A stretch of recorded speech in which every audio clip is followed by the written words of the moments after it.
So your grant application just got rejected.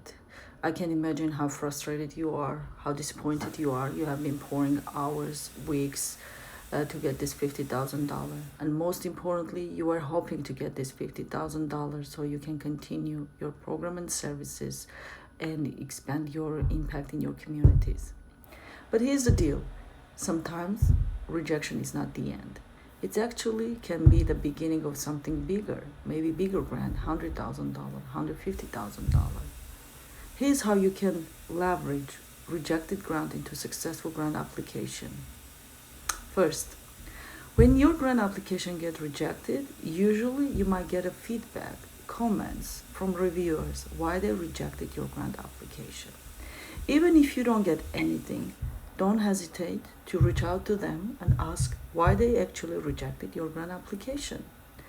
Carefully review those feedbacks and understand what are some of the gaps you missed, and next time you prepare your application, use those rejections as a guideline to make your application more successful. Second, go back to the funding organization's website and one more time read funding priorities. Maybe you missed something. You need to be perfectly aligned with the funding organization's priorities, because every time corporation or family foundation puts out their funding, they have a mission. You want to be as perfect as possible aligned with those priorities.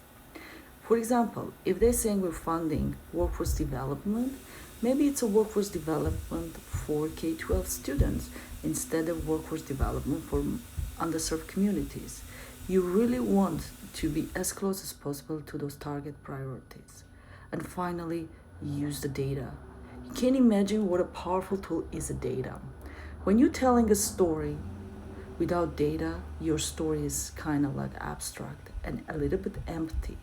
You want to use strong data to back up your arguments, to back up your statements that there is really need. So this is why I wrote my new book, Winning Corporate and Foundation Grant, which gives you a 7-week plan to prepare and submit successful grant applications.